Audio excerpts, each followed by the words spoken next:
Comparison price for Tuesday, July 22nd, 2025, coming to you from the Nation Network studio, built by Arbor Lee, here at the historic Wall Center in the show presentation of Bet365. Matt Sekeres alongside Blake Price, four-time Juno Award winner Mike Rogers, and hitting switches and conducting things. Hello. Got a big show for you. Was your intro a little softer, quieter today? Is it just me? Might be just Everything you. Okay? Yeah. Should be a loud show today, though. Music should be turned all the way up today, though. More in the Prince of Darkness. Anyways, we'll get to that in a second. First, our Whistler Golf Club poll question. We're going to be up at the Whistler Golf Club today. Looking forward to this. Spectacular day for a round of golf. Oh, wait. At one of BC's great courses. Are the Canucks having the type of off-season they needed? You can vote yes. You can vote no. Do so at the Sekeres and Price X and YouTube channels. First crack, Blake Price. So I'm going to vote one way, but I'm going to have to explain it. No, the answer is no, they aren't. But it's not a horrific off-season either. I think there wasn't a lot of room for easy success for the Vancouver Canucks here to get what they needed. They went into this offseason with one critical hole that needed to be filled, and that was a second-line center position, and they have not filled it. Everything else had sort of been done. Remember, the tweaks to this team were done largely near the end of the season. You know, we haven't seen a training camp featuring Marcus Pettersson. We haven't seen Tom Wielander and Victor Mancini in a Canucks training. All that's going to come. So the Canucks will be better, I think, than they were last season. That's not my contention here. If we're talking about the offseason, I mean, not a lot of work for next season has been necessarily done. It's an extension for Thatcher Demko. It's bringing back Brock Besser. And given who, again, was out there and available, I think that's fine.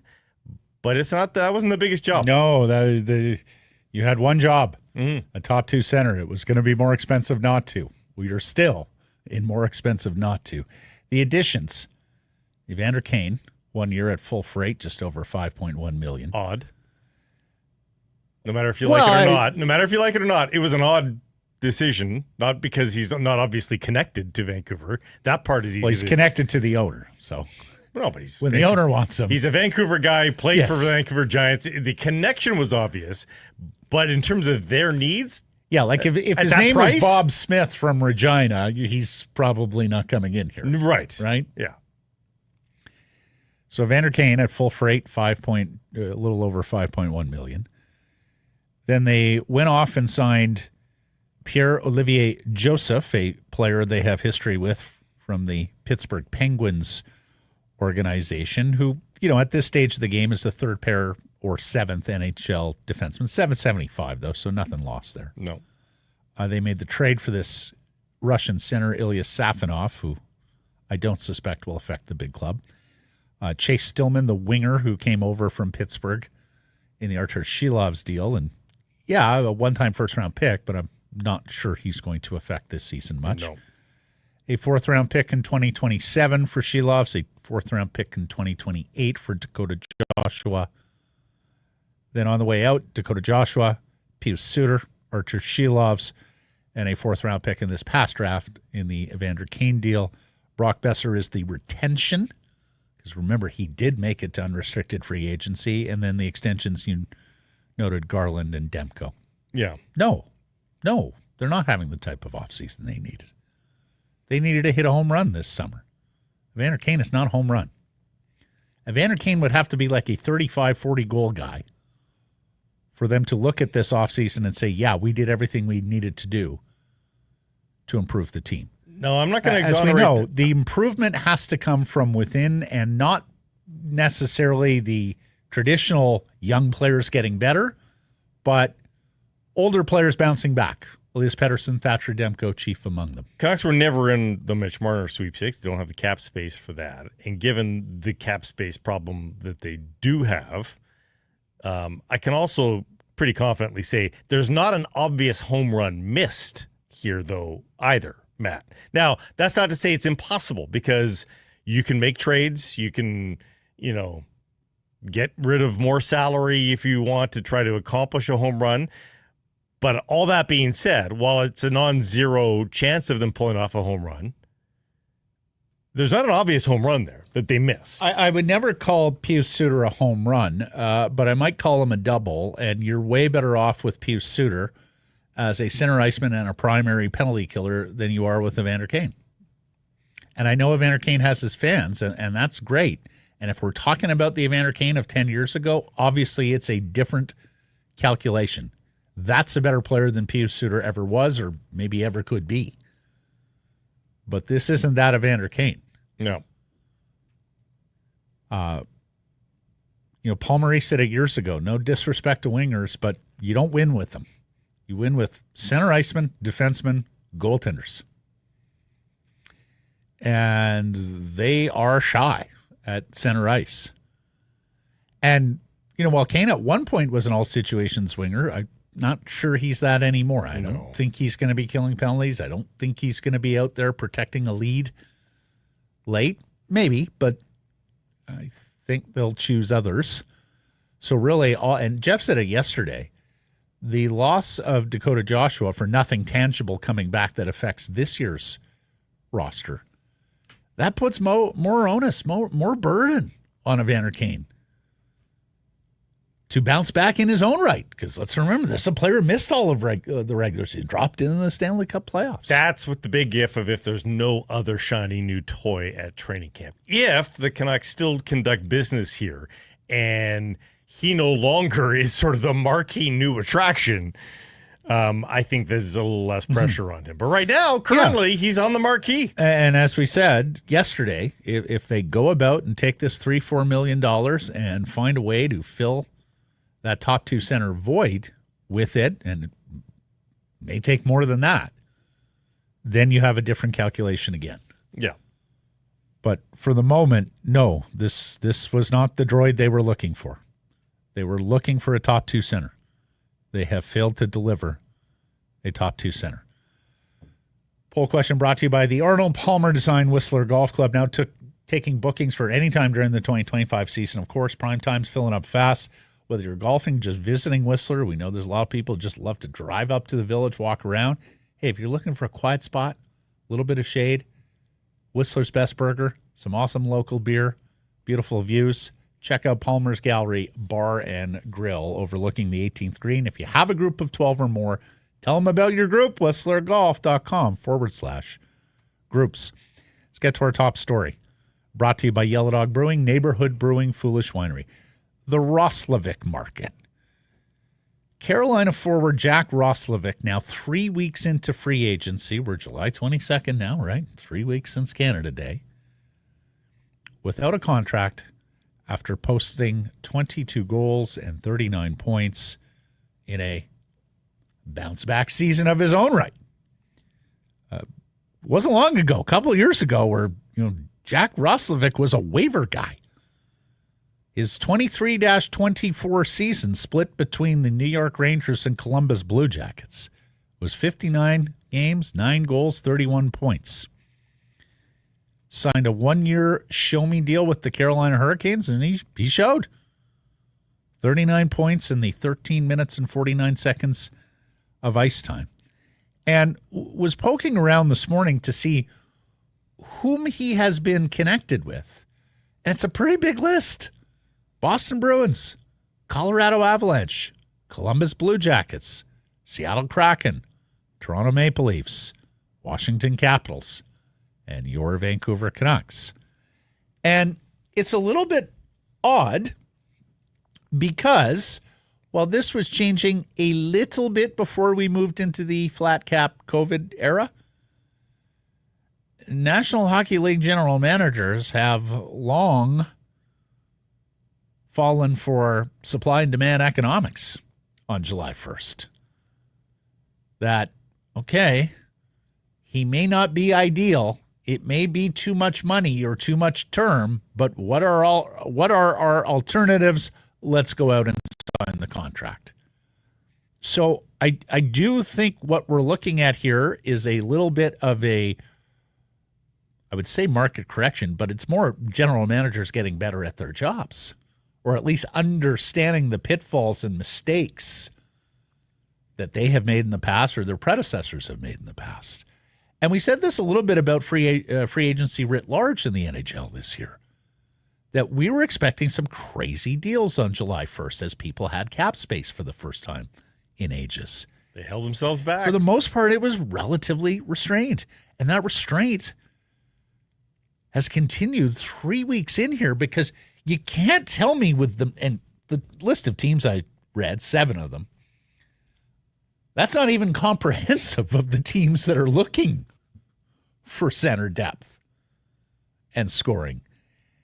So the question is, you can't tell me that someone hasn't offered him a deal here, Blake, but apparently he's holding out for either a better situation, more money, more term, whatever the case may be. I can't help but think, and again, this is against all conventional NHL wisdom based on empirical evidence.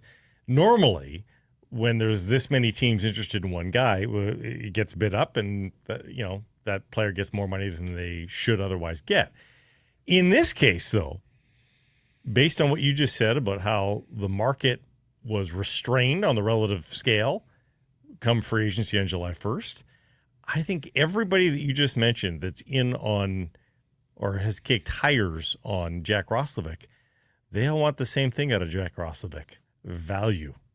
They all see that player, see the imperfections of that player, and say, hey, I'll have that guy on my team, but I'm not devoting X percentage of the cap to that guy on my team. No. So, this is not the high-end shoppers bidding up at the, what's the auction house? The famous auction house?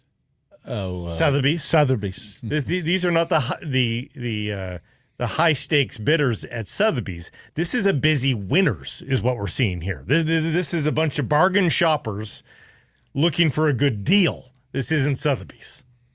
Christie's would be the even higher the end. Tonier one, I believe. Christie's. Mm-hmm. So I don't know that it's necessarily going to translate into a big number for Jack Roslovic. If it does, I say this lightly, but shame on the team that does so, because again, it's an imperfect player. There's a reason why he was not snapped up in the first 10 days of free agency, first 5 days of free agency. I think everybody wants him on a lark. And I think that's what's probably prolonging this is Jack Roslovic's agent and the player are probably thinking, no, we got all this interest. Surely the number is going to come up. I don't know. Maybe it doesn't. Apparently, Christie's, Sotheby's. Both of them get the... Do you know Sotheby's is the...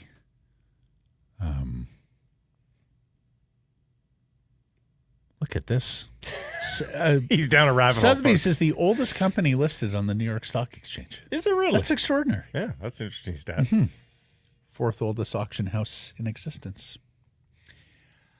AFP Analytics was projecting a Roslovic contract of 3 years at $4 million, slightly shade over $4 million. Would be blown away if that happens. It's like $12 million total. Yeah, I would be blown away. Pro Hockey Rumors had it at 3 years, about 3.5 per. It's like more than $10 million.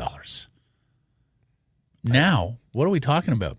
A 1-year deal between $2 and $3 million, or a 2-year deal at $3 million? I think that's. Oh, I don't think he signs 2 years. I think he would want out again next year with cap increases and such. Yeah, I would think. Maybe. I mean, he's bet on himself once and did well. And look, it may be situational. And was one of the things we heard earlier in free agency, like at the 48, 72 hour, 96 hour mark. I think the wisdom of people looking into the market, what had happened and who had yet to sign, was that Roslovic was waiting for a team with a good situation for him to have the available cap space. And if that is the case, well, the Vancouver Canucks have cleared cap space. They have gotten to the point where they can add him on what I would have to think is a acceptable salary for him. May not be the term he wants, but Canucks have $3 to $4 million to play with. I would have to think that's acceptable from an AAV point of view with the Roslovic camp. And so for me, if we're sitting here at this time next week, Blake, talking about Roslovic still on the market, it probably means he doesn't fancy the Vancouver situation. And he may well be looking for a team outside of those 7 that I listed. Well, but then he's getting way too picky for a guy in his situation. Well, and you can say that, Blake, but he just spent this past year in a good place for him, a good system fit with Carolina where he had 22 goals and rebounded his value. Obviously not to the levels that some thought. Right, what's it got him? Maybe what he's got to do now, rather than be a role player on a good team, maybe his next step is taking a bigger role on a mediocre team in which he can show, hey, no, I can carry a line. Yeah. I can be that guy. No.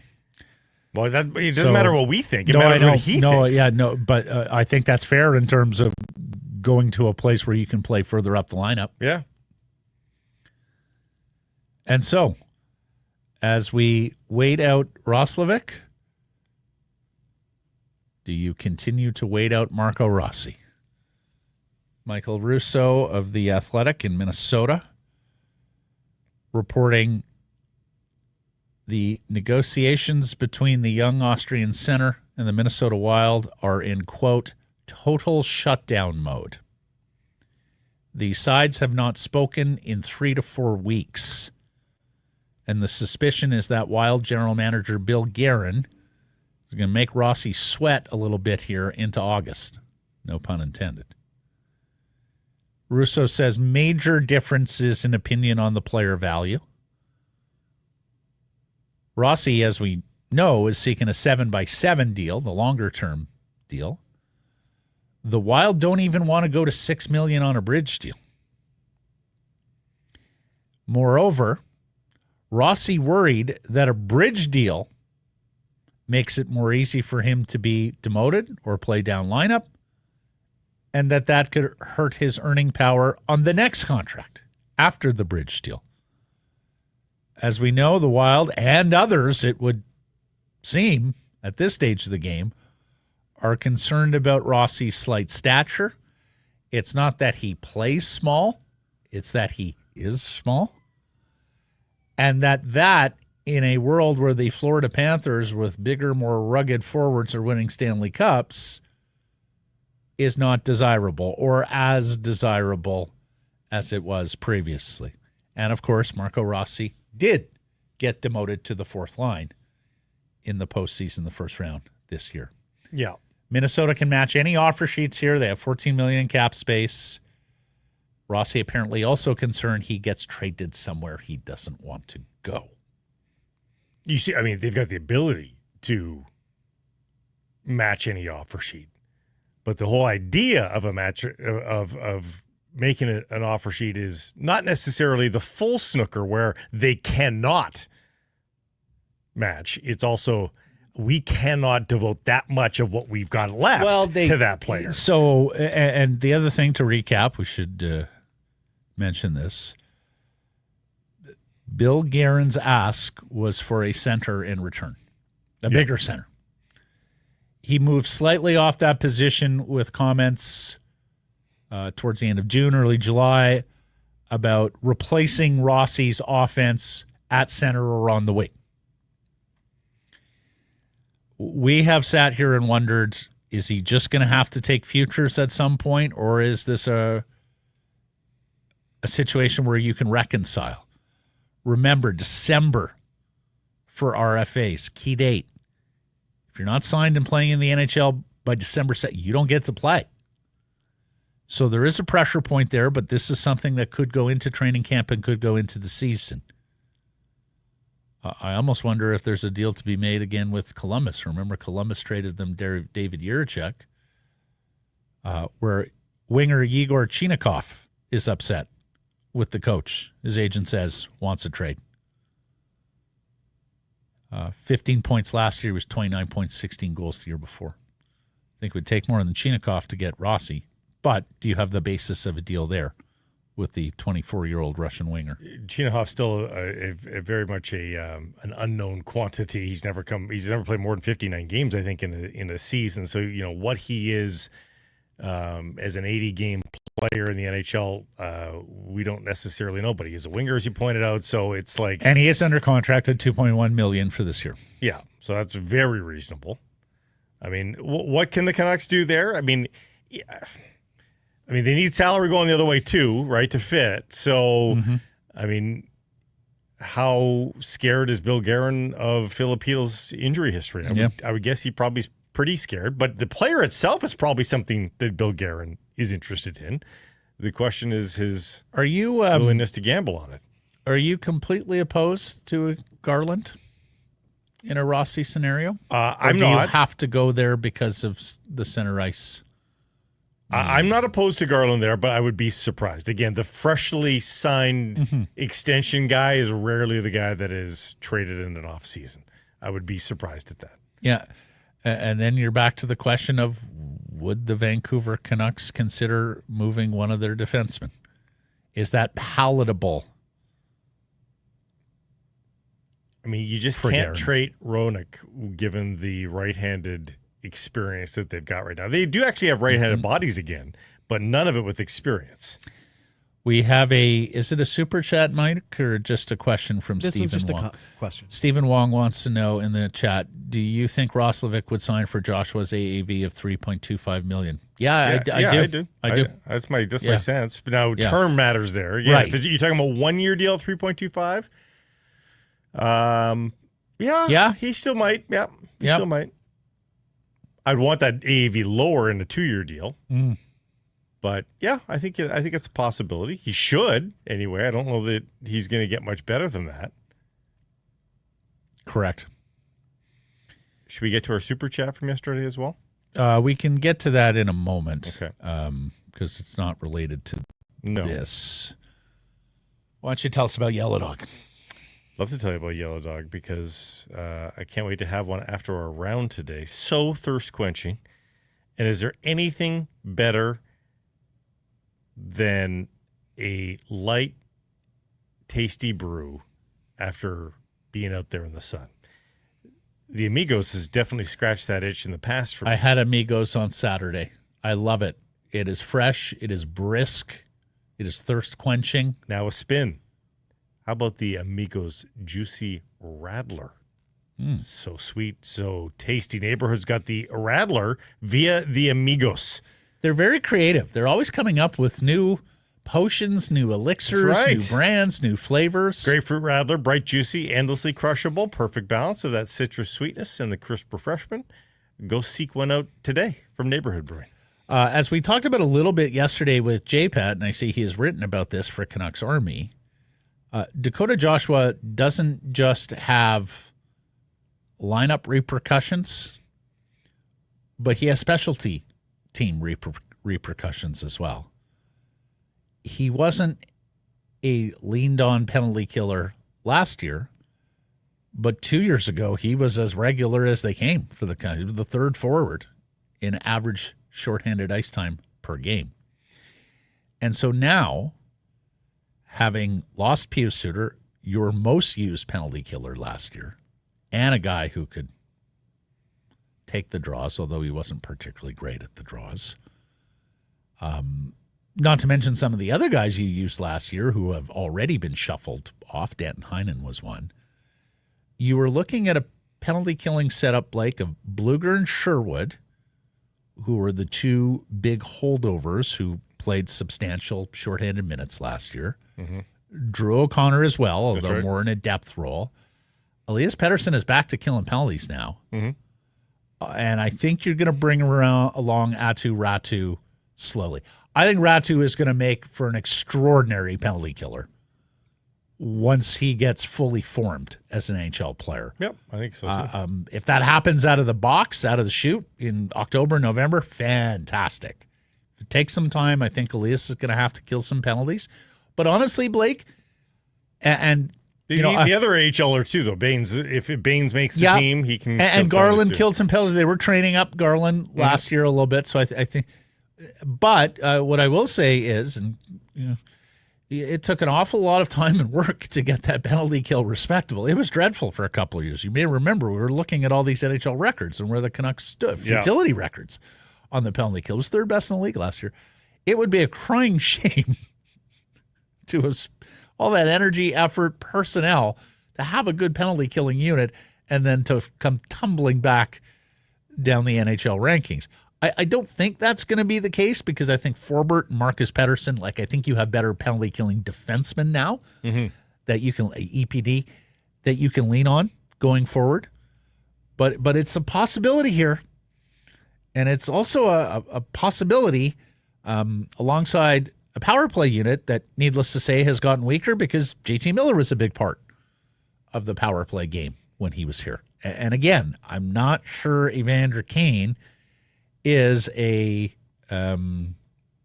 full replacement there. I don't think he makes you whole on the production that you got from JT Miller. And look, I know there were times last year that power play was horrible, but I still think you're better off personnel-wise with Miller than with Evander Kane there.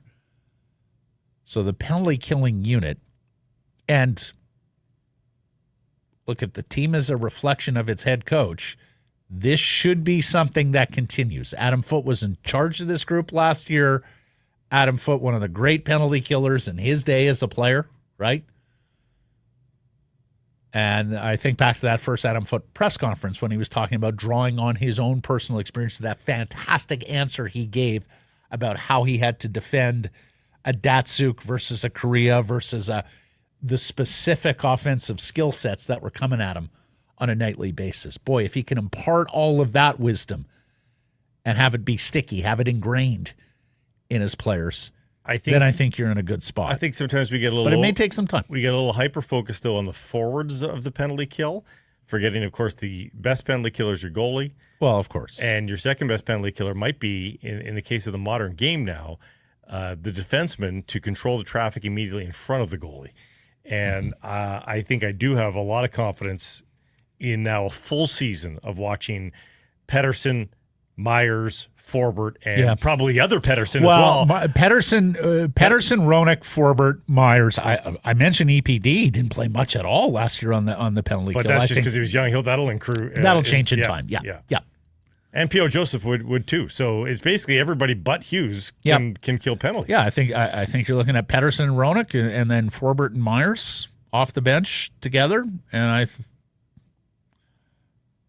first of all, the Forbort and Myers, that's just an awful lot of space consumed. You don't even have to move into the corner. You can just reach there. Move your feet, coach. Why do I have to move my feet when I can just reach over there? I can break up that play standing still. So we'll see how that goes down. Note here about the Abbotsford Canucks. And what does winning a Calder Cup do for you? Sure, there's a celebration locally in your city of operation. Sure, there are bonds formed between those who have lifted the Calder Cup. Never take that away from you. You'll always have that group and those memories and that attachment because of your achievement. But our buddy Ben Lipka at the Abbotsford News, the Abbotsford Canucks were more searched than the Vancouver Canucks on Google Trends from late May through June. This is people saw the run that they were on and go, Abbotsford Canucks? Who is this? A reasonably new team. And have gone out checking them out. And doesn't just end there. Network shine. Canadian icon. Walking through Whistler with a pitcher of beer and your gold medal, John Montgomery, the host of the Amazing Race Canada. Tonight's episode gets to Abbey Center. What's the task? What will the task be? Skating a lap? Is it something as easy as that? Is it having a shot over 40 kilometers an hour or something like that? Like you have to, I don't know. You have to watch, see what the task is. I didn't realize, but I met one of the producers of that show a few years ago. It's a very big show, huh? Yeah.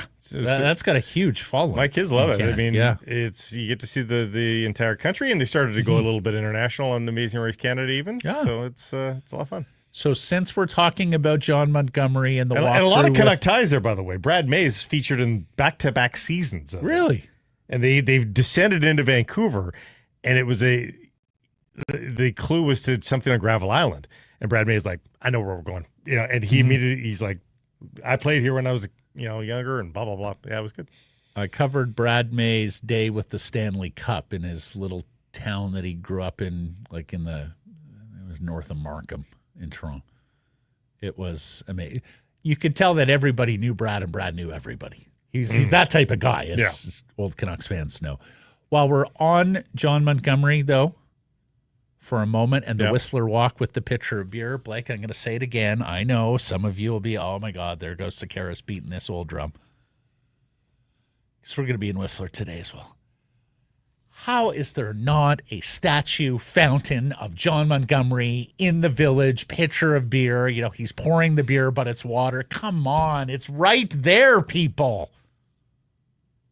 Put it right beside the rings. Exactly. Who's that? That's John Montgomery, gold medalist skeleton, 2010. Why is he pouring a pitcher? Because that's what he did, walking through the village to celebrate his gold medal. I wonder, are we so prudish that because it's an alcoholic drink, they don't want to do it? Come on. You've seen Whistler After Dark. After dark? Before dark. Après is... yeah, exactly. Pictures on the patio is sort of your thing, Whistler. Kinda. You can see real people pouring beer, but you can't see a stone person pouring beer? Whether it's skiing in the winter or Crankworks in the summer, if you find me in Whistler and I'm not at the Whistler Golf Club and Palmer's Gallery Bar and Grill, I'm on the patio at Garibaldi having a beer. Yeah. Crankworks is not too far away. Crankworks is amazing. I can't believe what those kids do on those bikes. I look at it, and it's a function of getting older, but I look at it and I say to myself, what would ever possess a human being to attempt that? Look at the inherent dangers coming down that course. Yep. But it's incredible entertainment. I went there one year, Blake. I was working for the Globe and Mail at the time, and they said to me, okay, it's the summer. We're looking for fun stories that can be on the sports pages, like features, but not in the traditional paradigm of the big four leagues and the CFL and all that. And so I told them, I said, I'm going up to Crankworks. And they're like, what's that? And I'm like, you're about to, it's a very BC thing. That's sport free riding, basically invented here in BC, Kamloops, if I'm not mistaken. And I was up there, and I think I spent the weekend, and I was at this reception, and I was sitting there in a group of professional snowboarders, and one of them said, I wouldn't tell my sponsors this, but for me, Crankworks is bigger than TELUS, meaning TELUS World Ski. Well, yeah, there's an actual serious competition attached to Crankworks, and that's not really the case at the snowboard. And I was like, can I quote you on that? He goes, well, you can't use my name because, like I said, my sponsors. He goes, but absolutely. Anyways, fun times in Whistler. And fun times at Abbotsford Centre on the Amazing Race Canada tonight. Okay, we have to get to this.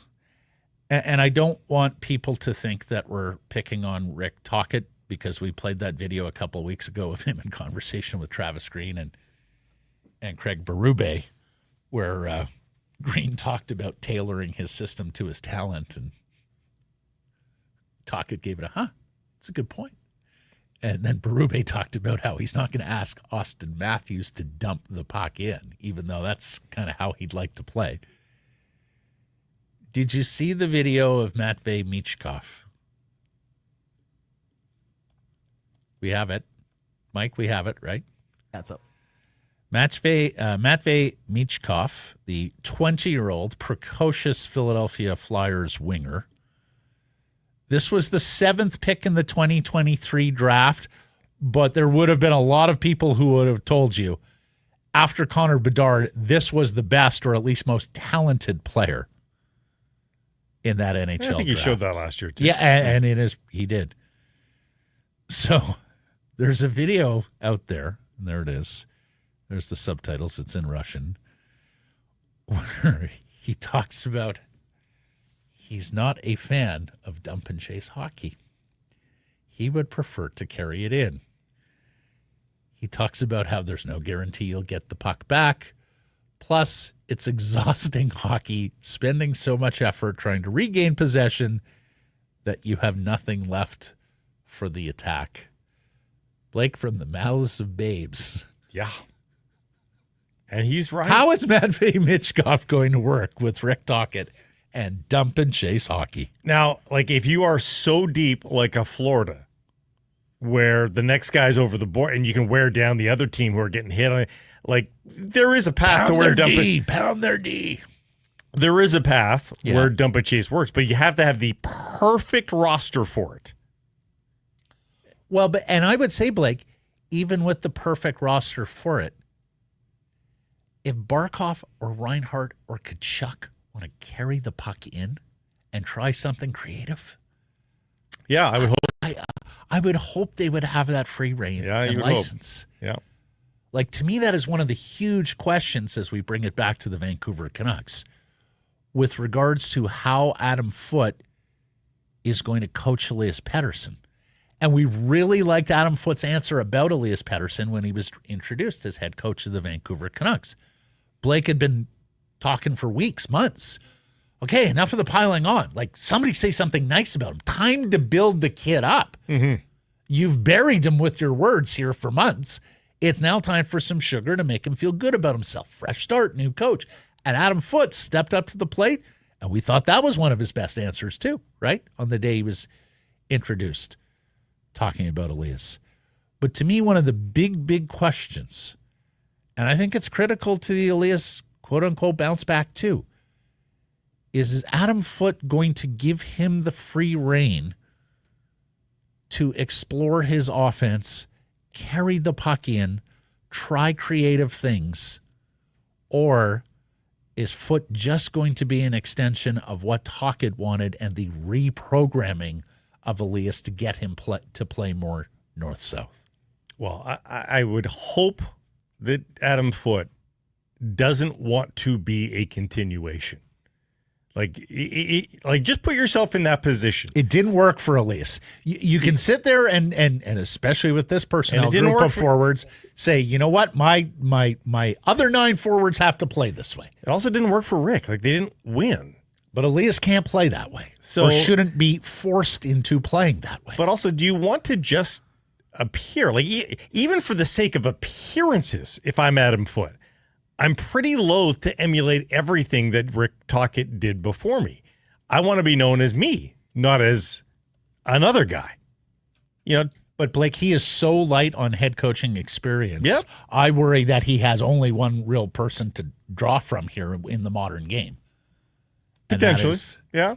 I mean, we'll see. We'll see. I mean, he may be may have more ingenuity than we give him credit for. Look, I'm not saying that's a fait accompli. I'm just saying that's where my worry and headspace would be. But Operation Get Elias Going has to be and enough of the my way or the highway routine that didn't work. Don't bang your head against the wall again. Figure out how to unlock the player. Like, that has to be your MO for the season. So, I good luck to Matt Bay. Oh, boy.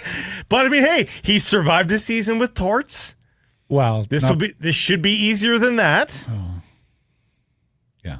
This should be easier. I think Torts softened a little last year. I think he saw the writing on the wall. Yeah. Yeah. Like, I'm out anyway. Like, might as well just let it go. So we'll see. Mm-hmm. We will see. The quote from Foote at the introductory presser, that support, make sure he understands that we're there for him. He said about Elias, and you and I and everybody else listening who, and look, it doesn't mean we think Patrick Allvin, Jim Rutherford, Rick Tocchet were wrong on Elias. No, there was a lot of things that they said that I think absolutely applies to Elias and are part and parcel of this formula of getting him back to where he was. But when Foote came in and talked about all the support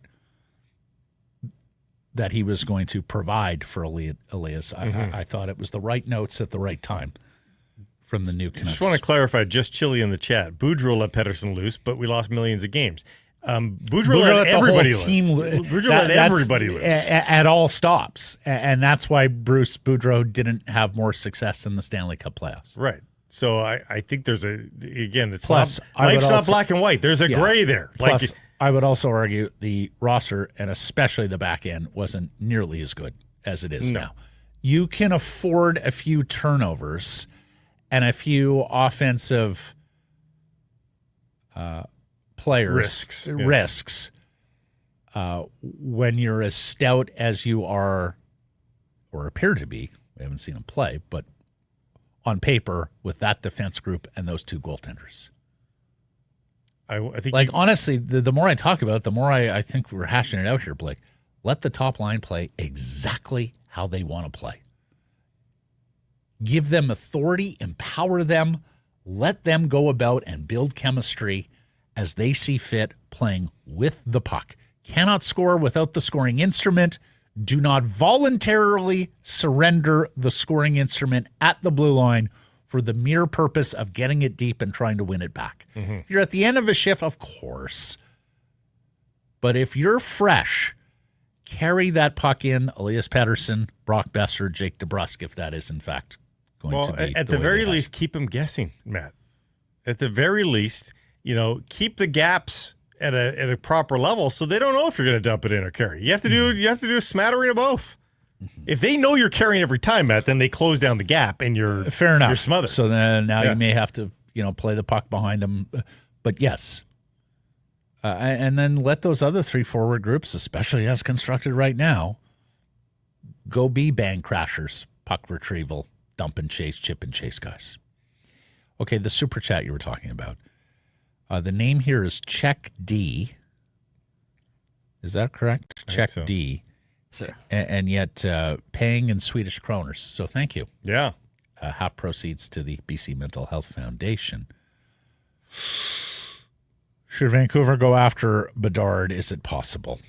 Not now. So should they? Yes. Is it possible now? No. I think it's going to be at least another year of Chicago Blackhawks losses. In fact, Blake, I am quite surprised that young Davidson is still the general manager there.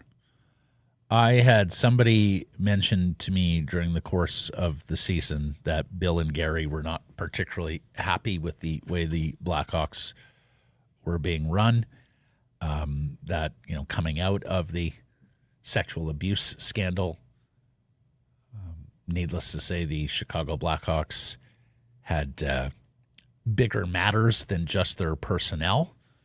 But we all knew this was headed towards a tear-down long-term rebuild because of all the extraordinary success they had through 3 Stanley Cup victories and, of course, having to appeal so many future assets and having to spend all that money on all their Stanley Cup heroes. That was always looming on the other side of the sexual assault scandal. And they promoted Davidson, young guy, young GM, to build it on up.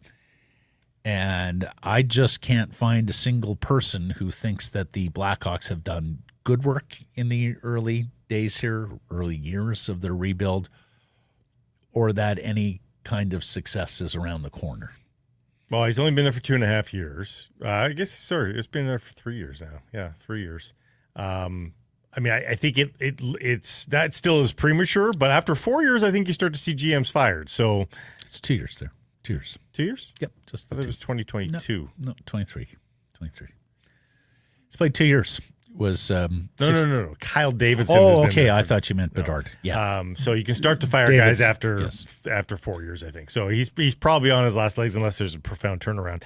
As for Connor Bedard himself, next year is an interesting inflection point with as he comes out of his ELC. Yep. If you want to play hardball, you play a little bit of hardball. I mean, is he willing to be the tall disruptive poppy in hockey? We've seen this in other sports who says, no, I'm going to govern my own career, and I no longer want to play for the Chicago Blackhawks, so high time you trade me. I mean, the odds are, because he's a hockey player, the odds are the answer is no. But, I mean, very few NHL players who are from BC have worn BC's, badge as proudly as both Macklin and Connor Bedard. Fair. The two of them are very proud of BC. Now, Macklin has history in San Jose, so his family does. So I don't in the Bay Area. Well, his family lives there. Yeah. So that one is a longer odd to reel in Celebrini. I think. I knowing Macklin and the family a little bit, I just could never see the day where he demands. Yeah. No. But Bedard. Yeah, I can see it with It's a Connor non-zero. because It's a non-zero chance. The frustration is there. Yeah. With Connor. Yeah. Already. You can tell. Well, he's also he's had a dip in production in his career here, Yeah. right? So in terms of points per game. Vlasic, Levshinov, Nazar, like there are some young players there. It's just they're not going to be ready to win here this year or maybe even next. So it's an awful lot of games and practices where you're going to be sitting there going, oh, man, the rainbow is so far away. He's a minus 80 in his NHL Connor career. Bedard? Yeah. 2 years. Yeah. How many games?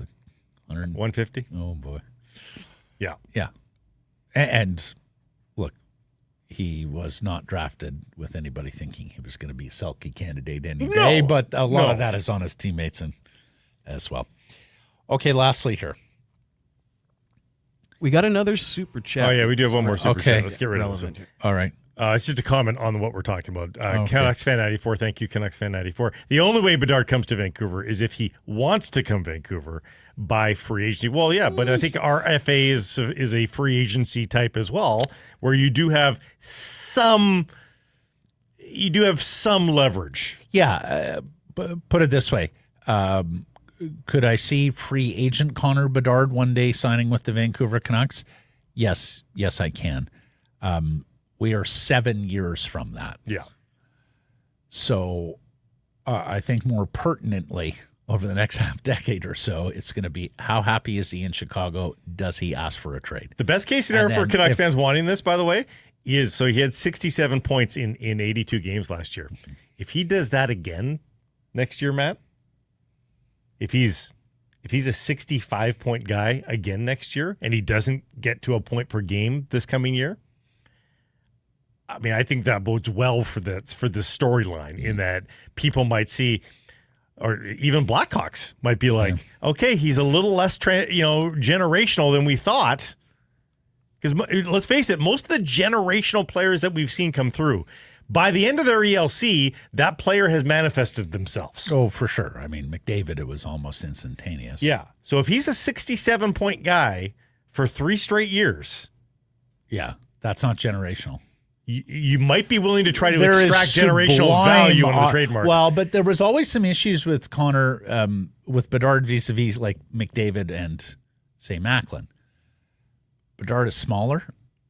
There wasn't really a defensive presence there. I can still remember going to see him play for Regina against the Giants, and he hung out at the blue line. McDavid had electric speed. Macklin was probably the most well-rounded two-way center draft prospect in I don't know how long. Well, Bedard's shooting though is Jonathan shooting's Tate. better than both of them. shooting requires other people to get you the puck more often than not. He's not a bad skater though.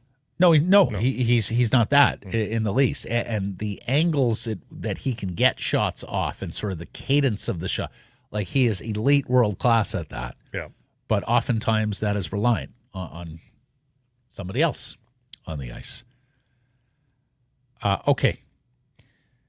Blake and I are both big Ozzy Osbourne fans, and so we are mourning the death of the Prince of Darkness here at age 76, and just a couple of weeks after that extraordinary farewell concert from Black Sabbath. And I got to admit, when I heard that concert was going on, I cringed a little bit, and perhaps also because like here came Oasis after 18 years and like not Same a sour night. note. Yeah. Yeah, exactly. Just hit it out of the park. Whereas, needless to say, a much older group of musicians with Black Sabbath, one more dance, if you will. And it's funny because my brother said to me, I saw an Ozzy Osbourne concert like 20 years ago. That was supposed to be the farewell concert. It was like, thank you, good night, we love you all. And, people thought that's the last I'm going to see of Ozzy, and Ozzy has gone on playing. Ozzy Osbourne and the world of hockey. There is a connection. The infamous mugshot, 1984, after Ozzy Osbourne urinated on the cenotaph at the Alamo in San Antonio, Texas.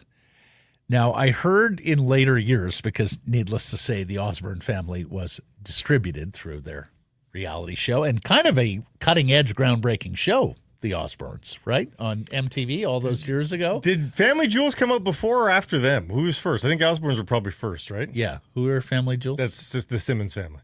Gene Simmons and... Oh, yes. Oh, yeah. No, that came after. So Ozzy, as you may know, had a bit of a drinking problem, a bit of a drugging problem. Mm-hmm.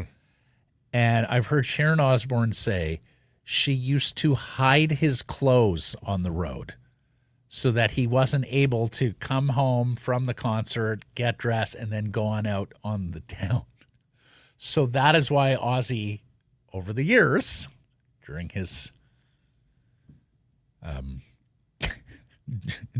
younger days, when, needless to say, substances were a big part of it, he would be found on the streets of different cities. Like he would wear Sharon's clothes, or he would, put something aside where only he knew it was, and then throw that on the St. Louis Blues T-shirt in the mugshot from the Alamo, and then recreated years later with there it is, more contemporary Stanley Cup St. Louis Blues jersey. But can you imagine, like, they should sell that T-shirt again that he was wearing? Oh, absolutely. Absolutely. It's a beauty. Blues gone back to the powder blues as well. Yes, they time, have. So Yes, they have. With Santa Teresa. You were talking about you were just listening to Black Sabbath, like Yesterday. Apropos nothing. I was just nothing. kind of sitting outside in the sun and listening to music, and for some reason I was pushed to Black Sabbath, and I actually, after listening to Black Sabbath seriously for about 30 minutes, like just having it on, I was like, what does Ozzy's solo stuff even sound like anymore? Like, I had Crazy Train, sure, I remember Bark at the Moon, but I just had to go listen to that for just like 10 seconds at a time. I was flipping around Ozzy solo stuff, which is obviously very different than but Sabbath, superb, like absolutely. So he terrified parents in the early 80s when he went solo. The album covers, which some might consider art and others satanic, were sights to behold. I had a couple of good friends' older brother, and then family friends. They had a couple of older sons, and they were all into Ozzy, and they got me switched on. This is solo Ozzy coming out of Black Sabbath, early 80s. And they got me switched on to Ozzy, Bark at the Moon, Diary of a Madman, Blizzard of Oz. And I like the cassettes were way older, way more mature for like 7 or 8 year old me. Mm-hmm. So I would have to hide them from my mom, because if my mom saw that, she'd be like, "What in the hell are you listening to?" Like, I am taking What a lark the this 80s is being were for confiscated.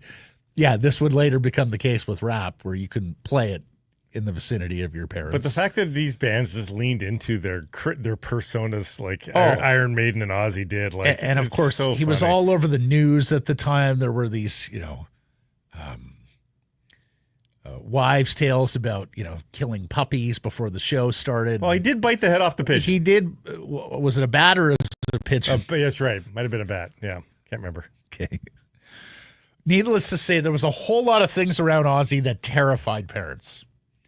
And I'm sure he terrified parents with Black Sabbath as well. But when he went solo, wow, that was pretty shocking for mom and dad in the suburbs in the 80s. And years later, so one of the things I always loved his music.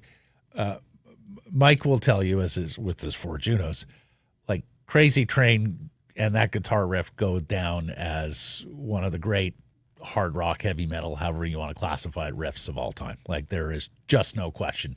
It's the reason why Crazy Train is still on the radio today, Blake. Like 40-some years later, there is not a hard rock station in Canada that doesn't play Crazy Train on somewhat regular rotation. But I heard the producer, Rick Rubin, who has worked with countless big acts in a variety of genres, say the genius of Ozzy Osbourne was that no matter how loud and heavy the guitars were, there was his voice sort of dancing on top of the music. That very few had that ability. The Judas Priest singer, maybe? Yeah, Rob Halford. Yes. But very few in the hard rock metal world had the ability to put a voice and a singer like that on top of all that guitar. And that's what made Ozzy stand out. In the spirit of E's and O's. Yes. He did both. He bit the head off a dead dove in front of record executives, and then in a concert, he bit the head off of a bat, which he later on went on to admit, I thought it was rubber. I was trying to fake it, and then I realized, clamped down, and blood filled my mouth, and I went, oh, crap, I've made a huge mistake here. I'm about to get a lot of shots, which he did. Yeah. Well, he's lucky he didn't get COVID. Yes, way back in the day. Yes, you never know. Mike, a word or two, because you're the guy who actually understands music in this booth. Well, I got into Ozzy a little later. My parents wouldn't let me listen to him. Yeah, no, there were a lot of parents who you were not listening. I can only imagine if I'd asked my parents at like 10 or 12, can I go to the Ozzy Osbourne show? The look exactly. I would have got. But, I mean, I'm not super creative with what I like from them. I love Crowley. I love Crazy Train. Mm-hmm. No More Tears. Like the hits, I guess. Yeah. But Shot for in the me, dark, it was just underrated. Every guitar player wanted to be in his band. All the greatest guitar players wanted to play with him. Well, and the other thing we should say when we're talking about Crazy Train, that riff and guitar, think of how many Ozzy Osbourne or Black Sabbath songs are still played in stadiums and arenas today. Oh, my God. Like, you're talking about sporting anthems here. My God. Crazy Train is on almost every Canucks game. Iron Man. War Pigs. Yeah. Mama, I'm Coming Home. Bark at the Moon. Like, it is a long list. Sweet Leaf. It is a long list of songs. I mean, they're 40 years past their prime here. Nearly 50 in the case of Sabbath. Yeah. That are still in regular rotations at stadiums and arenas around this continent. And England, I suppose, too. Yeah. So anyways, very sad that we've lost Ozzy Osbourne. R.I.P. Ozzy. I got to say, getting to 76 years old, the way he lived his life, Yeah, incredible. Like, he's been 76 for about 30 years. Yeah. Let's get to today's menu. It's brought to you by Greta. Fantastic spot to pregame or postgame. You were mere steps from the stadium or arena that is likely playing Ozzy Osbourne here in this city. And Greta YVR are going to take part in Punch Bowl July 26th, Rose Disco July 27th, and Country Club Festival August 9th. They're also going to host the official after party of all those events. Coming up soon, a Stampede-style country week from August 5th to the 10th. Tons of giveaways, contests, themed events, and, of course, country music. And if you have a team-building, summer sociable, if you want to host a party this summer, go to gretabar.com and check it out. You'll love the food, the arcade even better, fun for everyone. Greta, 50 West Cordova. Let the games begin.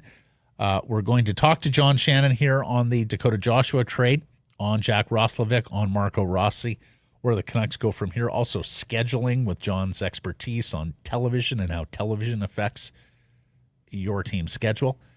And then Sam Shaw, new Vancouver Canadian from Victoria, Blue Jays draft pick. We had him on a few years ago when he first got drafted. He's played center field for your C's for the last couple of games. They have a huge series this week against Eugene. They're chasing the Northwest League leaders in the second half standings. Starts tonight at Nat Bailey Stadium. So, Sam, on getting the call up to. He's from Victoria, so not his hometown, but his home province. Yeah, as close. We got 3 Canadians on the seas right now, as a matter of fact. So that's fantastic. That's all coming up on the show today. Later, we'll get into the MLS All-Stars. Caps have 4 All-Stars. Although, have you seen this news, Blake? I have. Ranko Veselinovic, it's an ACL tear in his left knee during the first half against San Diego. He was subbed off 30-some minutes into the match. They've put out a "we're all behind you, wishing you a speedy recovery." Now, I'll say this. Sounds like that's season over for Ranko Veselinovic. You say and one of that. the stalwarts for the Caps this year. I'm gonna hang on a couple of the words in the release. Okay. A tear. They didn't say a torn. And the timeline will be released in the next couple of days. I wonder if it's a small tear and something that they think they can either operate on immediately and get him back before the end of the year, or if they think they can rehab. Not. I hope you're right. The smallest tear, you can rehab out of it, and you don't necessarily need surgery. So I don't know. I saw that, and I was like, why didn't they write off his season yet? What's the reason behind that? Okay. So I'm willing to wait on. I mean, the that's next few usually days. a 6-month injury. So Well, these days it's shorter than that. But. can be, but yes. I look at the first part of the tweet, and you got the whole club behind you. It sounds to me like we had Ranko on the show a couple of weeks ago, and he's really sort of blossomed into being a leader and a voice and everything. The other thing the that Caps. I'll say bodes well. So he has the injury. He gets off to the sideline, touchline, gets up and starts jogging on the spot. And he's in discomfort, like you can tell. But it's not like he was down rolling around and going like, bring up the stretcher. No. Like he was Yeah. operational. So I wonder if it's a tear, but not a torn, if you will. Time now for our Bet365 bets of the day. Blake, I won yesterday, and I won on baseball, and I won with going on an underdog, so I'm going right back there. The Colorado Rockies are horrible. They're 24-76, 100 games. They've won 24 of them. Mm-hmm. But St. Louis Cardinals starter Eric Fetty has been worse over his last 4 starts. There's talk of taking him out of the rotation. He was so bad. The Rockies are at home tonight, and I'm getting them at plus 135. I took a future on golf yesterday, of course. Taylor Pendrith at the 3M. So we'll see that as it unfolds. Early on here, the Lions overwhelming favorites versus the Tiger Cats coming up this weekend. Yeah, I mean, given the way the Lions are going right now, man, it's only 3 points on the Tiger Cats. and the way Hamilton's going too. Plus 140 on the visitors. Do the hedge. Yeah. That way you don't lose. This segment of presentation of Bet365, whatever your bet, it's never ordinary at Bet365. Download the app, get in on the game, use code NATION when doing so. Must be 19 or older. Please play responsibly. John Shannon coming up next.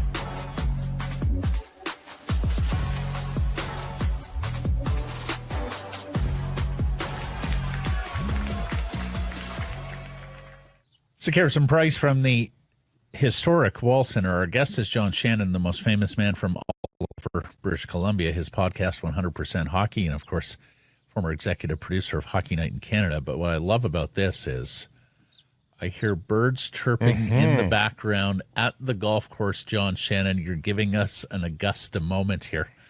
All right. Well, this is kind of revenge for me after you every time we've done this show over the spring, you guys were going to that damn Arnold Palmer golf course up. That's right. On the Sunshine Coast. We're going today. The Whistler Golf Club, the Arnold Palmer designed there you go. Whistler Yeah. Golf. We're going today. Yeah. I haven't been able to play there yet, so I'm hoping to play there this fall. Hopefully on a gratis opportunity from my friends at Sekeres and Price. Yeah, I think we can arrange that. Awesome that you're going to be here in town in the fall. Love to have you here. Just submit the application when we send it to you, and exactly. We'll process it. Yeah, I know. I probably won't be allowed to bring my cell phone either, right? Is that one of the rules? No. You can bring a cell phone. Just don't get chatty in the middle of the course. You have the village for that. Every time I play golf on Tuesday, I have to talk to Sekeres. That's right. Exactly. You have to interrupt the little round. And by the way, give our best to Jack Armstrong, who you're playing with. Tell him hello from us. Our first chance to talk to you since the Dakota Joshua trade, John. What did you make of that? A little bit surprised, to be honest. I was a Joshua fan, but I was, maybe I was trying to remember what Dakota was before he had his cancer, and the rehab after that. Looking at the numbers from the season on his return, they weren't great, and perhaps that there is a better way to spend the money. It's funny here in Toronto. There's lots of discussion about how Joshua, who, by the way, was a Leaf draft pick years and years and years ago, might be part of that change in the DNA in Toronto. But for the Canuck perspective, I do wonder if there has to be something bigger on how to spend that money between now and perhaps the start of camp. Yeah, and has to be at center ice too. It has to be at center ice. It has to be at center ice.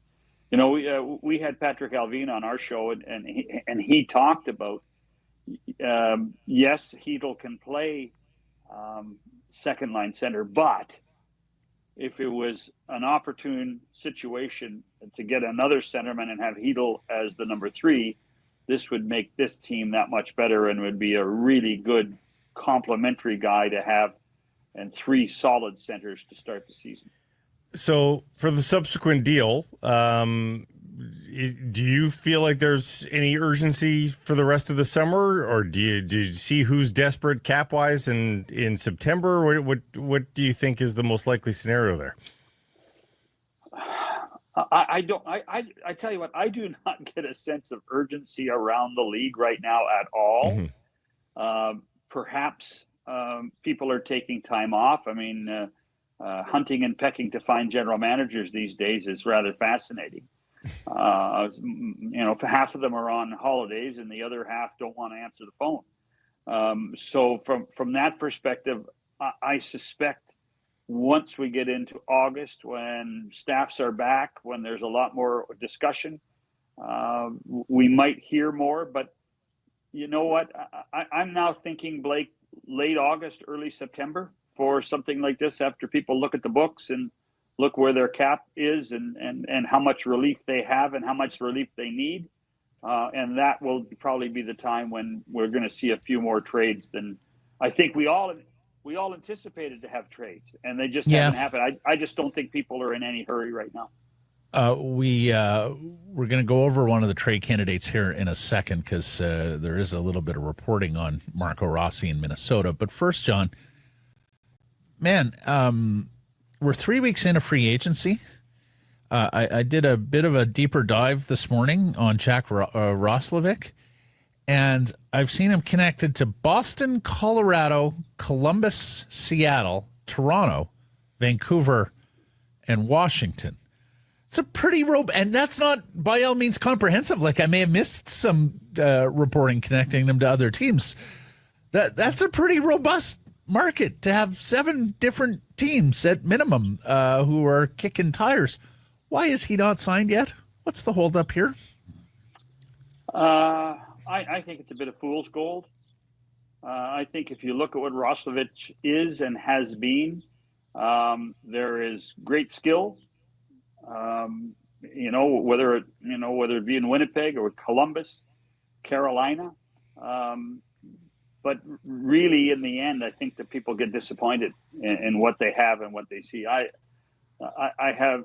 It's not a question of being a fan or not being a fan, but you have to put a guy like Roslovic in the right role. He's not a top six forward. He's not. But then, if you want some checking, what kind of defensive skills does he have? And that becomes a challenge. Great hands, good speed, but that might be all it is. Yeah. John, you say that, and I put that together with what we saw or what we didn't see in free agency on July 1st. NHL GMs are getting smarter, man. Well, they're understanding where they're understanding mistakes of the past and where not to plunk significant cap dollars. I can only think that the commissioner is sitting in his office and he's putting his hands in the sky, looking heavenly and saying, finally, people are understanding how to use the cap and what to use the cap for. Now, on the other side, I'm sure there are agents and players saying that what we're seeing is the end of the middle class. But, what we're going to see is we're going to see $10 million players playing with $1 million players.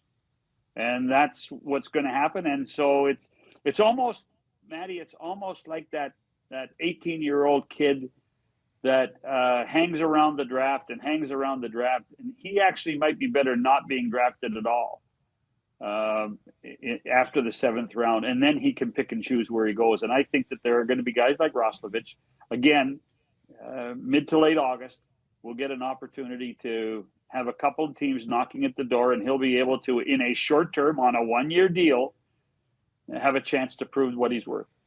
Okay, so what about Marco Rossi, who Michael Russo continues to say they are light years apart on a contract? The concerns about his playoff proficiency, concerns about his ability to fit into what the Florida Panthers have deemed as the NHL mold of a champion now these days. And it seems like what Russo is saying is that they're almost daring him to sign an offer sheet to re-engage here. Do you feel like Marco Rossi's a worthwhile investment? I mean, I don't think the Canucks have the space for him now. They'd have to move another body to make that happen. But is it a worthwhile endeavor? Because he is producing at a top 6 level, and there's really not much talent out there that is available that is doing that. Well, first of all, I have not seen him play as much as perhaps other people have. And by the way, Mike Russo's saying that, it's from a good source.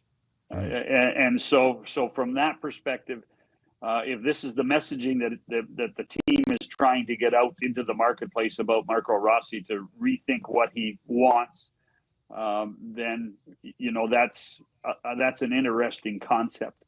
I think the question becomes, Blake, is he worth the risk? And so the answer is, I think anybody with that much talent is worth the risk if you feel strongly enough that you can make him play the way you want, and then you're not tied to him too long.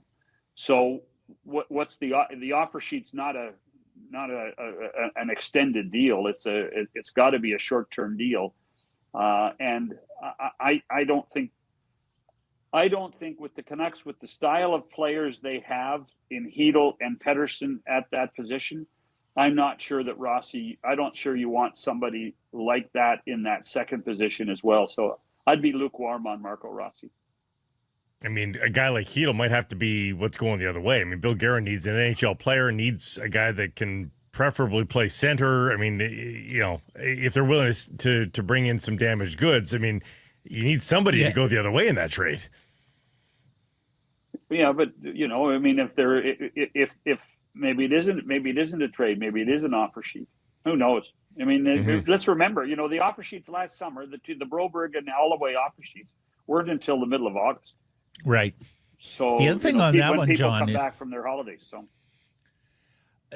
that one sort of has all the hallmarks of Willie Nylander with Toronto a few years ago, where that may go into the season and that December date, whereby December 2nd, yeah. December 2nd, he's either got to be signed and for an NHL team, or he doesn't get to play the whole year. Right. Right. Yeah. And so But I'm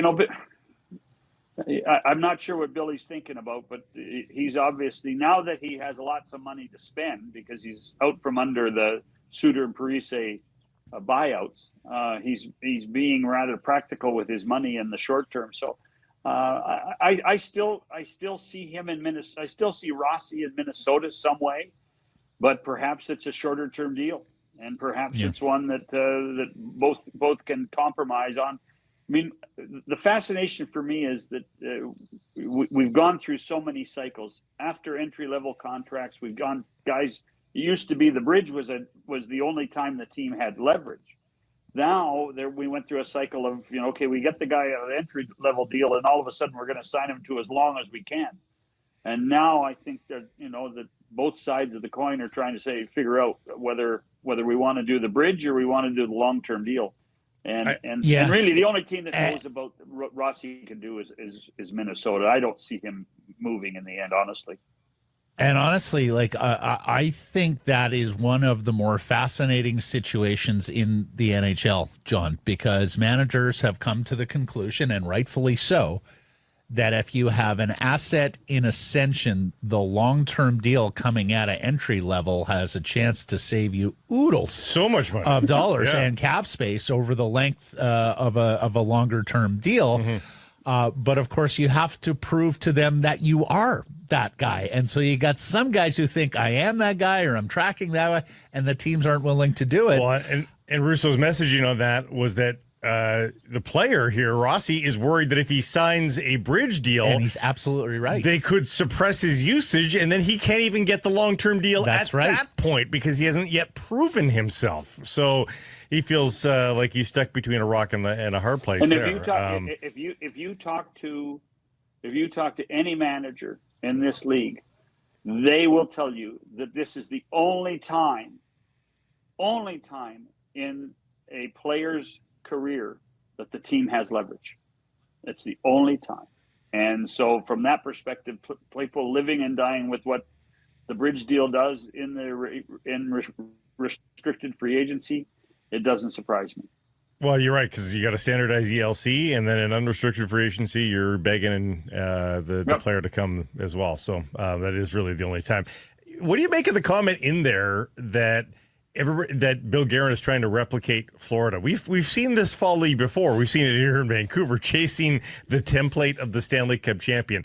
I mean, I don't know that the Florida Panthers are dead ringers for like the best team before them, the Tampa Bay Lightning, and so on and so on. But with 3 straight visits to the Stanley Cup final, have the Florida Panthers found the template for the modern game? I think they have. And what they've also done is not necessarily a style of play. But when we talk about the core in Edmonton, we talk about the core in Vancouver. Well, the core in Florida is 12 guys. And they're under contract for 4 more seasons. That's the fascination with the Florida situation, is not only are they playing a certain style of hockey in the regular season and then they amp it up in the playoffs, but they're going to be able to do it for a longer period of time than I can remember, guys, almost prior to any salary cap era. To keep guys this long is amazing, absolutely amazing. And how Bill Zito has been able to do it with his staff. I mean, he's got a great staff. Let's face it, Gregory Campbell, Paul Finton, Rick Dudley, who's one of the great purveyors of talent. Roberto Luongo done a great job there. They've done an amazing job in a balancing act and getting guys to want to stay. Under winning helps, taxes help, lots of things helps, weather help. And that's really the story. And I'm not sure that can be replicated anywhere else in the National Hockey League. Mm-hmm. Lastly, John, schedule released last week. We had a few questions because we saw a few peculiarities with the Canucks schedule. They play host to St. Louis on Canadian Thanksgiving Monday. That's a 4:30 start here. And then they're in San Jose on U.S. Thanksgiving Friday, and that's a matinee start. We just thought a little odd. You have a American team in here for Canadian Thanksgiving with a matinee, and you have a Canadian team into the United States. How much does television get their say and govern those sorts of special games within the schedule? Well, we haven't seen the announcement of the network deals yet, but something tells me St. Louis versus Vancouver on a Monday night is the Amazon game of the week. It is. Yeah. So that makes sense to me, and let's face it. I think from an Amazon perspective, the Canucks would be the second most popular team on the Canadian market. So that's a positive for them. As far as the U.S. one goes, what's happening now is, and really we're seeing it in all the sports, is that viewership in and around the holidays. We're going to see an amazing amount of Thursday, Friday games that U.S. Thanksgiving weekend, simply because everybody wants it. And by the way, it's much easier to position a U.S.-based team on Canadian Thanksgiving, simply because I'm sure that St. Louis has given their dates, and when they gave their dates, they didn't want to play at home because that's going to be smack in the middle of baseball playoffs. Yep. So you got a team that in the Cardinals that will demand all the attention, and then it'll be the Blues that'll be on the road for that first part of the season. We'll let you get back to the golf course, fairways, and greens. Give our best to your group. We'll be seeing Jack Armstrong here in October. Raptors and Nuggets here in October. So looking forward to that. Thanks, sir. So Harrison Price from the historic Wall Center. It was a few years ago, Blake, where we noticed the top-ranked Canadian player in the Major League Baseball draft was from our neck of the woods, Sam Shaw from Lambrook Park Secondary in Victoria. The next thing you know, he's being drafted by the Toronto Blue Jays. We had him on the program.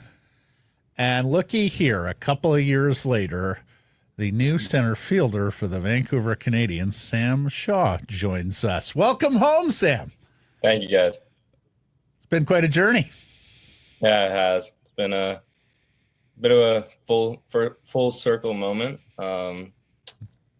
It's been great. Had you ever played at Nat Bailey before Saturday? I hadn't. No, I watched games as a kid, and it's a great environment, and it was a lot of fun. What did it mean to you to get the call and get a chance to play before the hometown fans? I was excited. I gotta come here. Obviously, everyone knows in the Blue Jays org that Nat Bailey is just a great affiliate. Vancouver's a great affiliate. Great crowd, just a fun place to play. So I was excited about that, and obviously get to see my family and friends. I just got back from Victoria on the off day, so it's great to be close to home, and it's been a lot of fun to play so far. How many people did you have there Saturday? They're both sold out. That and Sunday, it was like 6,013, I think. Both. How many Shaws though? How many of your people were there? How many Shaws? We had Shaws and Revels. My mom's side, Revels, and my dad. I don't know, maybe about 10 of us and a couple of my friends. But it was pretty cool. Must have been an awesome moment for the family. It was great, yeah. Great for me as well. We're in a Dunedin, Florida shirt here, so you're ingrained in the organization now. You're wearing the colors. You're early on this journey, obviously, early on this ladder. But what do you make of the whole process of being a professional baseball player? Yeah, it's a lot of hard work. It's funny to say, like, I'm early in my career, which I am, but it's like I've already played like 2 high school seasons this year, basically. So it's like, it's funny. Like, yeah, it's hard work, and you just gotta make it fun and compete. Competition's great, and have fun and compete, and yeah. Any fatigue yet? Like you mentioned, this is double what you're used to here in a couple of years. Are you feeling that? Not too bad. Yeah. It's just, it's learning of like how to handle things, how to stay feeling fresh on the field, feeling fresh mentally. So far it's been not too bad, but it's still a lot. And but it's great. but yeah, it's a lot. Our Canadian training has gotten so much better here in the last 20 years. But you know, is it what they get in the United States? I would say we still have a little ways to go there. So you're getting dropped in around all these Americans who have had that, you know, the America's pastime, you know, and everything that goes into it. Was there a moment where you're like, okay, these guys have got good stuff. This is different than what I've been facing, or has the Canadian, you know, preparation got you ready for this where you didn't have those moments? Which is more true? I think there's very few people that get dropped into pro ball and it's easy, or they excel right away. So no, I think it's more the player, less the coaching or whatever. Like, yeah, once in a while guys can get dropped in and just break, and they've just figured some things out before everyone else. But I think I got a chance with the junior national team to play against higher competition. We played against like rookie ball teams and stuff, so I already had some pro at-bats under my belt and had a little bit of an understanding, had some success as well. So the pitching didn't surprise you, the stuff that you were seeing early on in your career? Not really, no. Obviously it's all really, really good.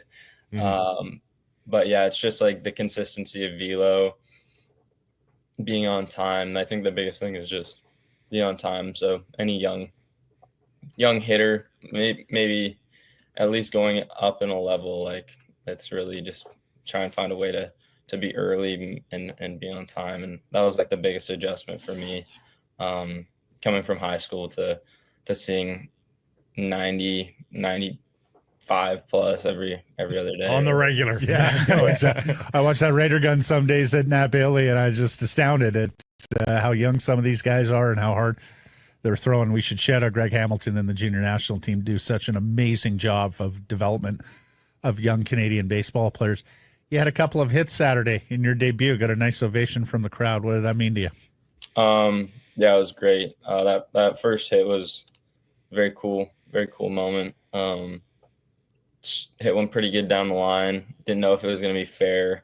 I just heard the roar of the crowd and kind of got going, and it was pretty cool. But yeah. Put your head down and run. Exactly. You played a lot of second base in Dunedin. You've played some center field here with the Seas. Where do you see yourself defensively, and what do you make of having to play a couple of positions here? Yeah, I feel pretty comfortable being able to do that. That's something that I have done for a few years now. I played I played in the outfield last year, so feel very comfortable out there. And then in high school, played in the infield quite a bit. So, I'm pretty good anywhere.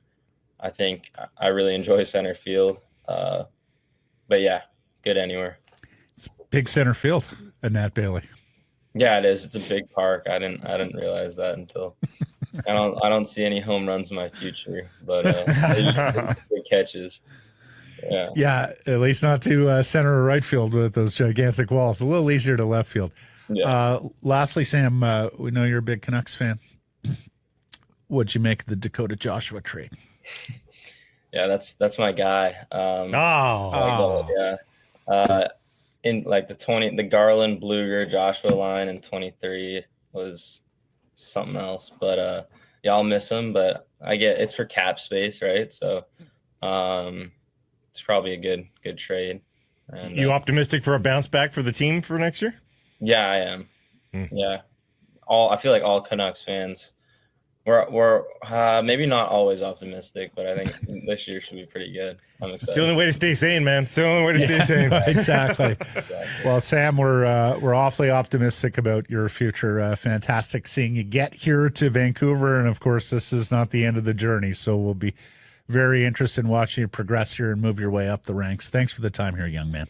Of course, appreciate it. All the best.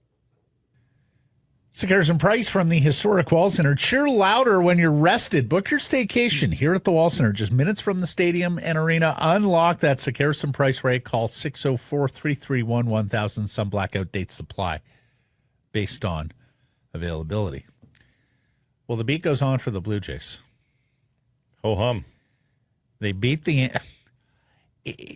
You know it's going well when you bring in the lefty Brendan Little to face a leadoff left-handed hitter in the 8th inning. You're hoping to get the out. You're going to walk Aaron Judge, and then you're going to pitch to the other left-handed hitters with a 3-run lead. Well, the leadoff hitter gets on. So now you got to pitch to Aaron Judge, and you strike him out. Everything is turning up Blue Jays, including the Yankees defense. They're throwing the ball all over the yard. Kevin Gausman was outstanding over 7 innings. They win their 11th consecutive home game. It is a new franchise record. They were tied on a 10-game home heater. Blake, it was a 10-game home heater in July 85 that spurred the first postseason berth ever for this franchise. 40 years later, they're at it again. And it was needed, Matt, because, their home record before this streak was pretty mid. Like, they were 25-16. Like, good. Yeah, good. But if you have designs on winning your division, like that wasn't a good enough rate. Yeah. Now it's 36-16 and amongst the best in baseball. 40-year-old Max Scherzer, he's 41 later this week, starts tonight versus 24-year-old Yankees rookie Cam Schietler. To be very careful, though. Schlittler. M's get blasted 6-0 by Milwaukee, who have won 11 in a row. They swept the Dodgers on the weekend and have now taken over the best record in baseball. C's, as we mentioned, with Sam Shaw, first of 7 tonight at the Nat versus first place Eugene, trailing by 5 games in the standings. Biggest series of the year. Gage Stanifer is 2.59 ERA. Take the bump for the C's. It's Pride Night tonight. RBC We Care Wednesday, supporting the Make-A-Wish Foundation tomorrow. Doubleheader Thursday, starting with a rare Thursday nooner, another nooner Friday, then Country Night with post-game fireworks Saturday. Get your tickets 604-872-5232 or CanadiansBaseball.com. Whitecaps, where Tristan Blackman, one of 4 Caps All-Stars, has declared himself good to go after missing a couple of games with a hamstring injury. He's needed as Ranko Veselinovic left Saturday's match in San Diego. Caps host KC Saturday at BC Place before a 2-week break.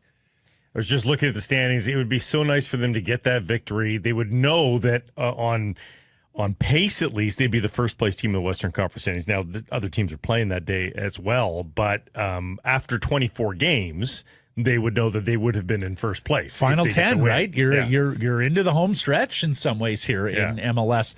Blackman to Harjohal of Daily Hive. I feel good right now. Like I said, I haven't played in a couple of games. I feel pretty good. I talked to the coaching staff to let them know the history of what's going on. I should be good to go.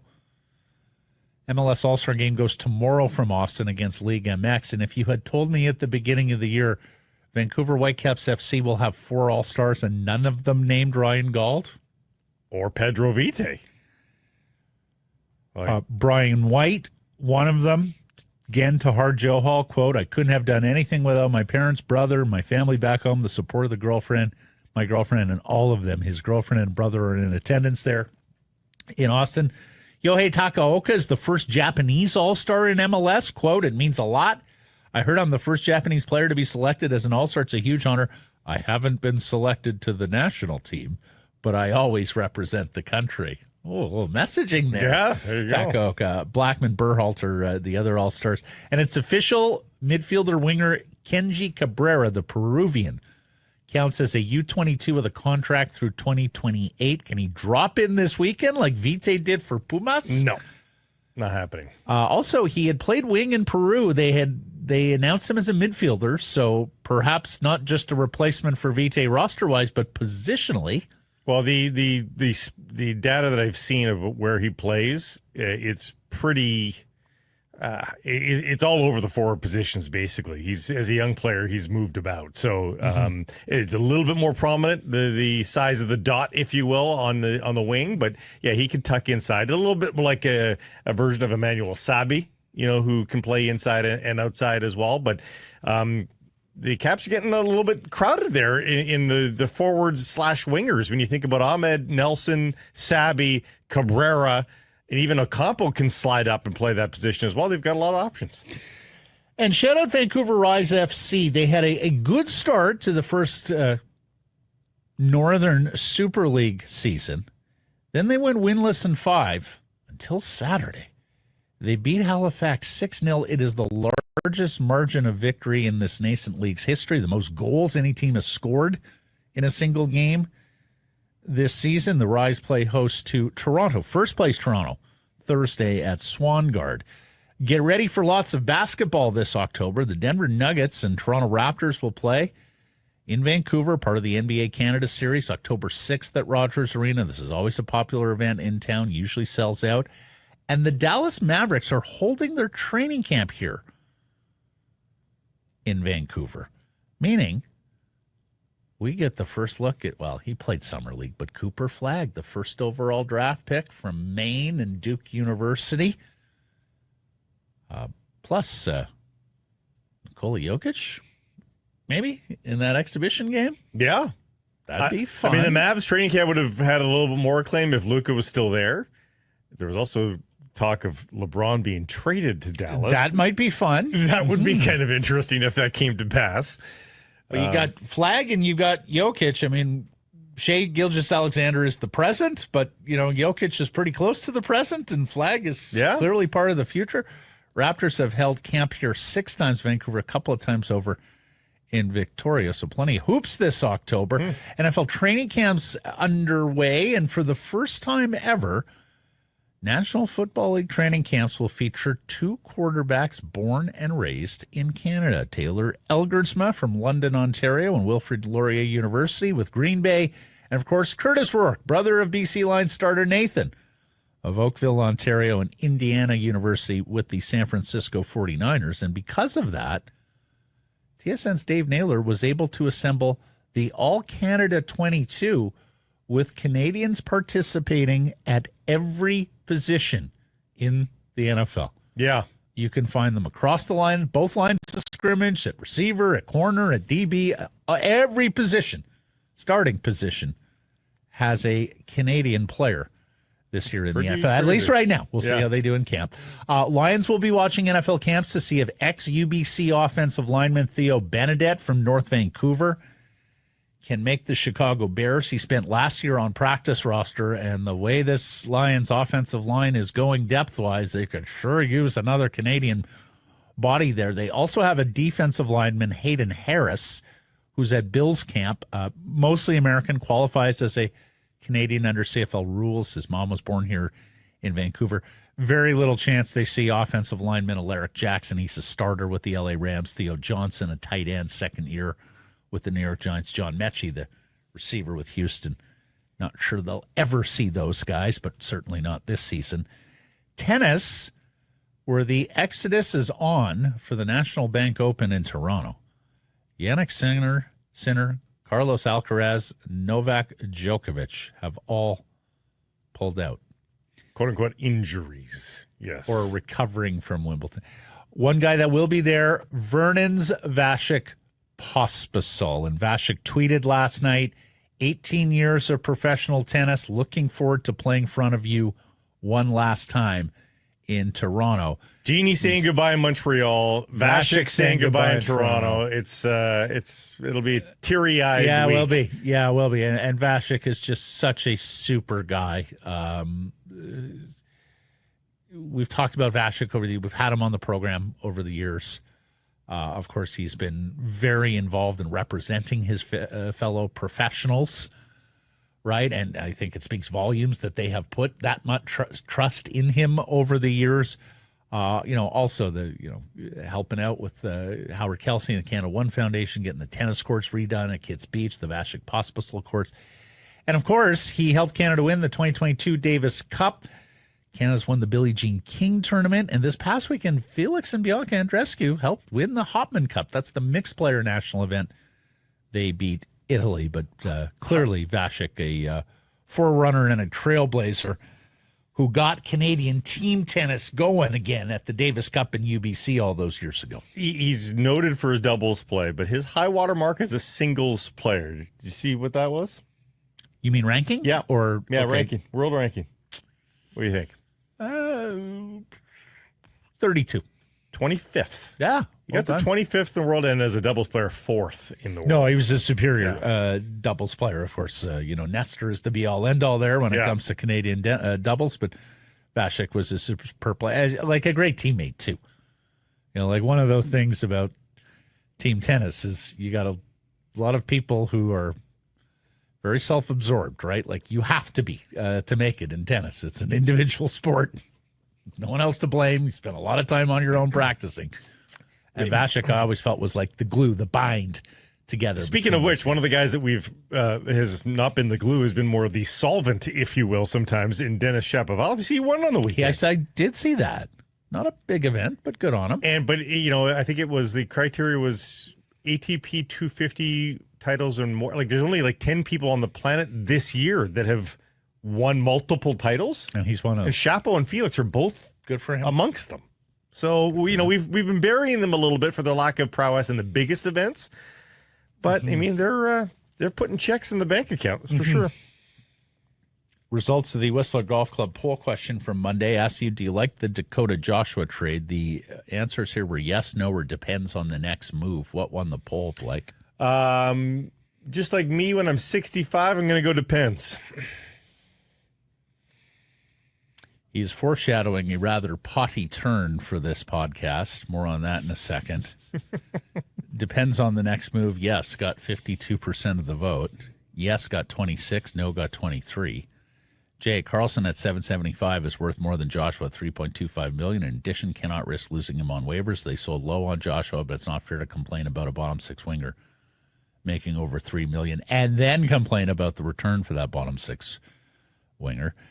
Jim says, can't see Dak hitting 18 again. His toughness can be replaced for cheap like this deal a lot. Hassan voting no, even if it sets up a bigger move, unlikely that it's McTavish or Rossi type anyways. It's a pattern of selling low on players, Miller, Kuzmenko, Heinen. It will catch up to you eventually. Trevor says, I wonder if there won't be any imminent next move, and they simply believe Baines and Carlson can produce at the next level.